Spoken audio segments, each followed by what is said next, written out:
Hello lovely people, welcome to another video. This time I am just going to run through all of the books that have entered my life in the last few months that I forgot to tell you about. Doobie doobie doobie doobie doobie doobie doobie doobie doobie doo. Doobie doobie doobie doobie doobie doobie doobie doobie Sophie Vlogs. I've been doing a really bad job of keeping you all up to date with the books that are coming into my life, but let me reassure you, many books have been coming into my life. I just thought I would take some time, run through some exciting things. I thought I would kick off with two very exciting things, which is that I won two competitions. If you told my child self this, she would have been over the moon. I vividly remember the first time I ever won a competition was a library competition, and I guessed where the treasure was hidden in a scene by using logic and going, there's a tree in a bush, it's probably in a tree in a bush. And I won! The first book for this is one that I'm so excited about. This is The Half-Life of Valery K by Natasha Pulley. Natasha Pulley is one of my favourite authors. I love her so much. I've actually been rebuying her books because essentially me and my mum split her books between us. Like, we've gifted each other ones, which means that each of us owns some but not all. So I've actually been buying all of her books up to read them, to do rereads. I entered a Twitter giveaway that she ran when this was the paperback of this version was released, and essentially you just had to like recommend a book that you really enjoyed recently. I recommended Stone Blind by Natalie Haynes, and she contacted me to let me know that I won, and so I'm so excited. I've deliberately been not looking at reviews of this while the hardcover was out because I didn't own it yet, and I was like, mustn't spoil it. This is set in 1963 in a Siberian gulag. Former nuclear specialist Valery Kolkanov has mastered what it takes to survive, but he is swept from the prison camp to a mysterious unnamed town where he is a doctor once again, and he begins his work. He is struck by the questions his research raises. What exactly is being hidden from the townspeople? And if he keeps looking for answers, will he live to serve out his sentence? One thing I love about Natasha Pulley is that she tends to root you in a historical time, and I find her descriptions so like luscious and vivid and beautiful to read. And then there's usually elements that do not obey our laws of reality. So there's usually something a little bit extra happening in different books that takes different forms, but I always find it really exciting and I love to see what she does with it. So I'm so excited to read this. I also won After Paris by Nicole Kennedy. This was, if you are someone who buys national book tokens, if you register on their Caboodle website, you can enter just book giveaways. You get points essentially for certain things, like spending a voucher gives you, the first time you spend a voucher gives you points, and if you get enough points you can get a free book. But also you can enter giveaways, and so I won this in a giveaway. The tagline on this is 3 best friends, a weekend away, and a whole lot of baggage. So it's 3 girls who've been friends since they were teenagers, and they return to Paris, which is the city where they met, but cracks in their relationship starts to show. This is a little different for me. It's not a genre book that I read a lot of, but I'm excited to give it a go. I actually also think a number of people that I work with would really like this, so I think after I read it, I might put it on we have a book swap shelf on the office where people can take books and read books and return them and all that kind of thing. So I might put this in my office afterwards because I think a few of my co-workers, that sounds like their cup of tea for sure. Let's talk about some travel-related books. So I have a couple of books that relate to upcoming trips that I hope to go on. First of those is that one of my friends is Bulgarian and she's getting married this year. And whenever I go to countries, I like to read books beforehand and then also while I am there that somehow tap into some part of my trip. So I asked her for Bulgarian book recommendations. There's a fiction book that I'm blanking the name of, but she's going to lend it to me.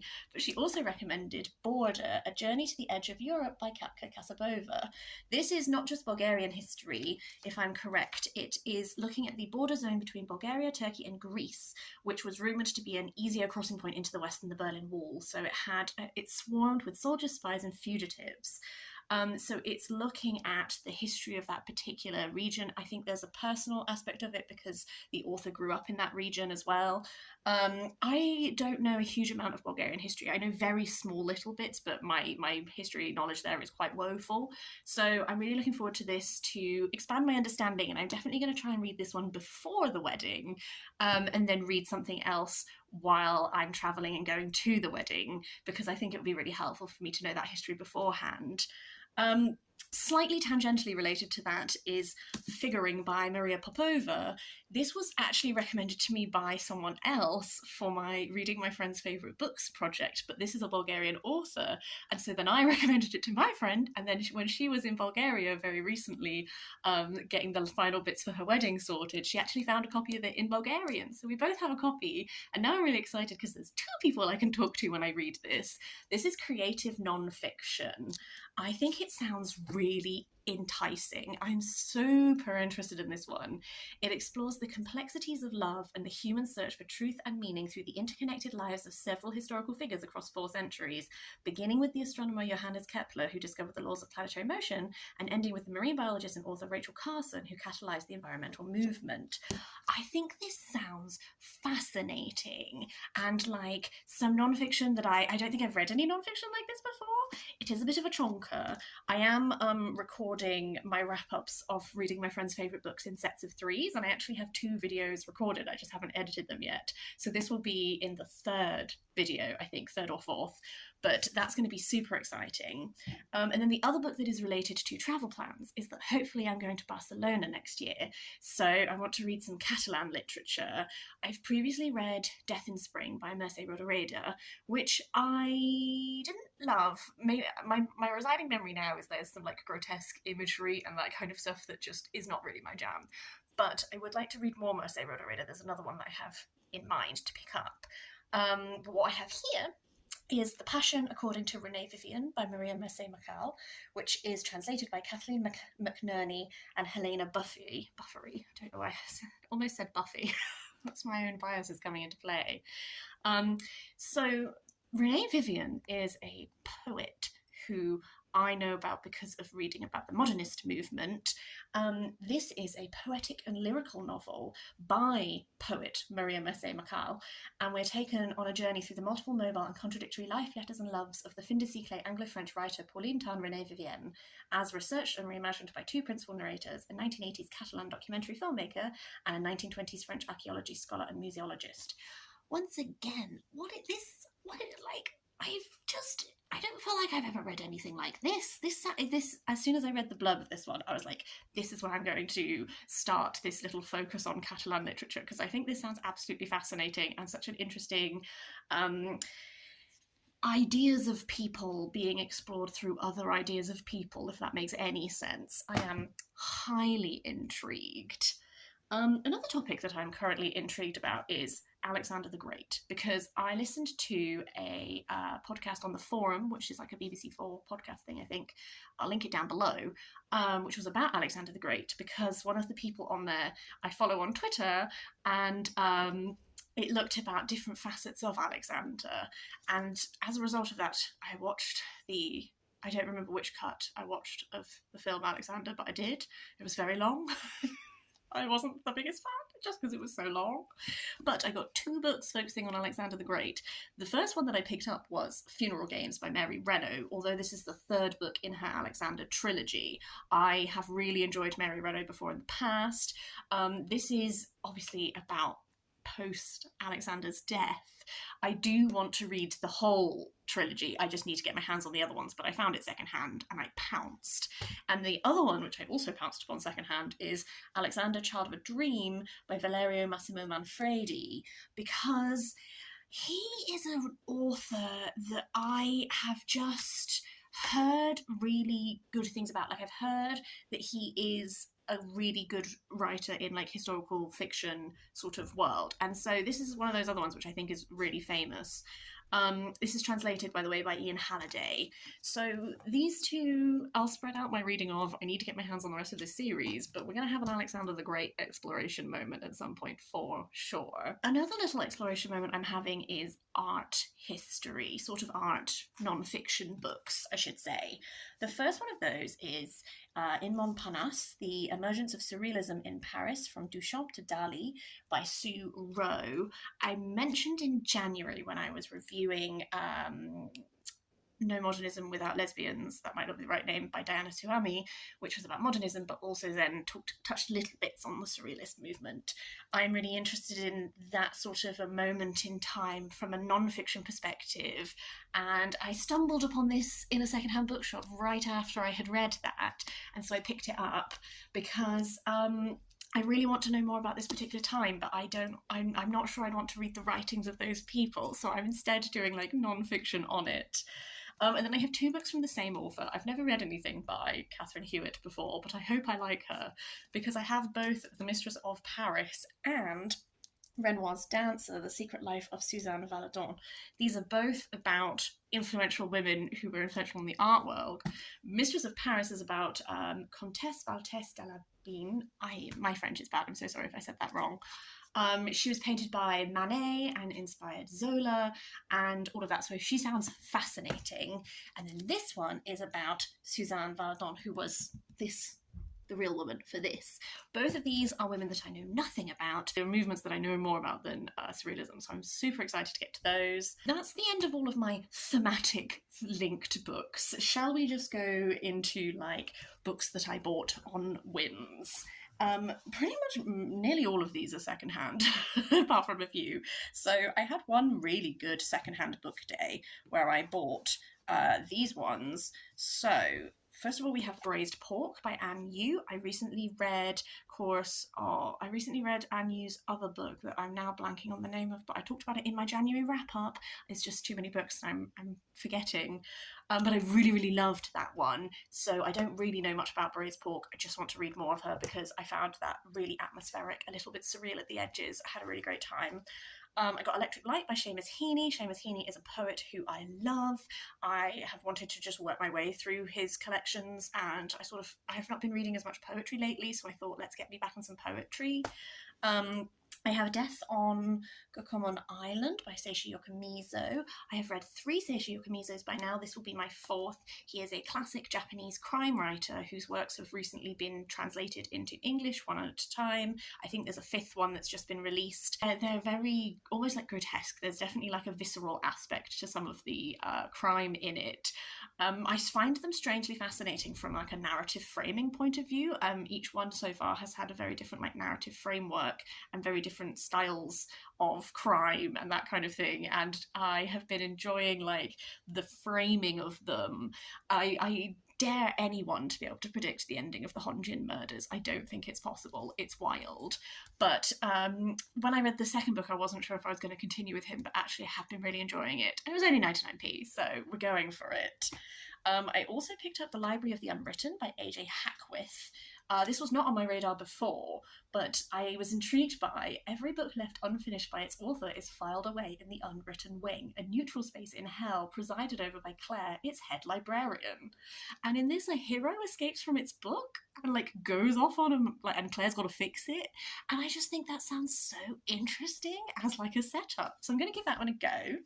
I also have The Animals at Lockwood Manor by Jane Healy. I believe this is set in 1939, and the contents of London's museums and galleries are evacuated away. So we're following someone who is in charge of a natural history collection. And I know that that is a thing that really did happen. Like museum collections were taken and put elsewhere for safekeeping. It's just the final line. Hetty soon realizes that perhaps London would have been safer. I'm really intrigued. I can't read the tone of this book. I wonder if it's a bit going to be a bit dark, maybe a little bit gothic. I don't know, but I'm hyped. I also picked up Folk by Zoe Gilbert. I don't really know much about this. It's set on a remote island of Neverness, with the villagers' lives are entwined with nature, its enchantments, seductions, and danger, and we follow the course of a generation. I really, really loved, it's up there, Mischief Acts by Zoe Gilbert. I talked about it in my best books of 2022. I will link that down below if you want to hear my thoughts on that. I fell head over heels for Mischief Acts. I thought it was just wonderful and really intriguing. So I saw it and I want to read more Zoe Gilbert for sure. I got The Lays of Marie de France. This is translated by Glyn S. Burgess and Keith Busby. Marie de France was writing in the late 12th century. She was a French woman poet. Her lays are very, very famous. The reason why I particularly wanted to pick this up and read it is Lauren Groff's Matrix, which is here, is drawing on Marie de France. It's sort of combining two different women, but one of them is Marie de France, and it's not historically accurate true telling. But because it doesn't really explore the events of Marie de France's life, I wanted to read her actual writings and get a better sense of her. So this is just going to be some 12th century like religious writing for me to delve into at some point. An author who I have been reading a lot of lately is Inua Thiongo. This is The Perfect Nine. I have been absolutely loving his work lately. He is a Kenyan writer who his writing is very political, very satirical, that kind of thing. The Perfect Nine is a glorious epic about the founding of Kenya's Gikuyu people and the ideals of beauty, courage, and unity. So it is blending folklore, mythology, and allegory, and I believe that it is drawing. I think it's like a retelling, drawing on like actual mythology and that kind of thing. The cover is beautiful, and this will be my fourth Inui Thiongo, and I just hope to continue reading him. I really enjoy his writing. I also picked up Omeros by Derek Walcott. I have read this before. I studied this at university. I did a model that was all about Helen of Troy and her depiction in literature, and I only had to read an extract of this, but I read the whole thing because I loved it. It is, Omeros is the Greek name for Homer, and Derek Walcott is reworking the Iliad, elements of the Iliad and the Odyssey set in the Caribbean, and we follow Aquila and Philoctete, who are simple fishermen, and essentially like their lives get given the same weight and drama as Homeric epics, but there is a Helen figure in this, and her portrayal is very interesting. I am fuzzy on my memory of this because university was a while ago now, and I'm so excited to revisit it and re-immerse myself in it. I can't wait. I have also taken a chance on an author that I've never read before. This is Kenilworth by Sir Walter Scott. Walter Scott is obviously such a famous author, and is got like talked about as like his finest novel. It's sort of drawing on Elizabethan history. It's taking liberties with history. I don't know if I'm gonna like Walter Scott, but I'm gonna give him a go because he was so immensely popular. He literally went bankrupt because back in the day when you had to pay to receive your mail, he received too much fan mail and couldn't pay to receive it all. So like there's got to be something about it that is keeping everyone interested, and I'm going to find out what that is. Another secondhand find was Killing It by Asia Mackey. This is on my radar because like way back, I think it must have been like a Tumblr post or something, and someone was talking about like fun depictions of like female spies, and this is about a woman who's trying to balance being a spy and being a mother at the same time, and I gather that it's quite fun, and it's like she'll have it all or she'll die trying, and yes, she damn well will be home for bath time. So I've heard good things. I think that sounds like a really fun setup. Another author that I'm going to be revisiting is David Mitchell. This is The Thousand Autumns of Jacob de Zoet. This cover, I'm not gonna lie, this edition, this was £1, and this was absolutely a heavy influence on why I picked this up. I thought I was done with David Mitchell again because I read Utopia Avenue, and I generally really liked Utopia Avenue, but towards the end, there was a bit of it that, in my opinion, does not make sense if you have not read this book. I now know. I don't know what this book is about. I only know because I complained about the ending bit, and then I went and looked it up online, and it turns out it relates to stuff that was happening in here. I still think it was a good book. I just think you need to be able to read a book without having, unless it's a sequel, without having read the author's other books. However, I'm going to give this one a go. I don't know anything about it, but I'm going to see if reading it makes the end of Utopia Avenue any more satisfying for me. A book that I'm so excited about is The Disenchantment by Celia Bell. This cover, it's so shiny. I'm trying to get you so you can see it. It's stunning.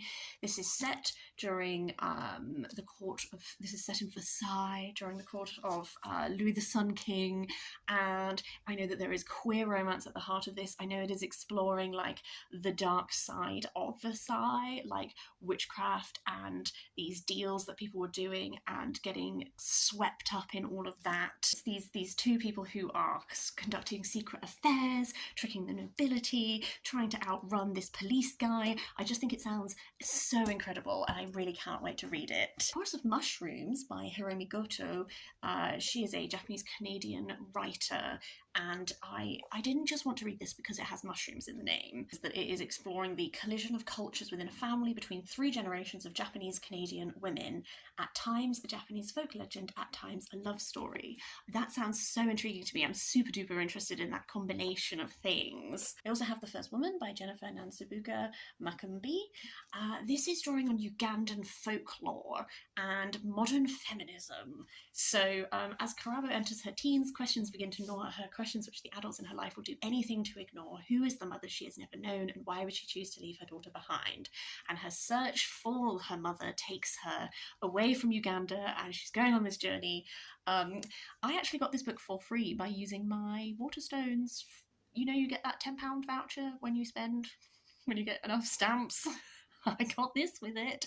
I'm super enticed. I think the cover is stunning. Okay, I have 4 more books that are all non-fiction, and then that will be the end of this. The first one of those is A Cheesemonger's History of the British Isles by Ned Palmer. Thank you to the person who recommended this to me.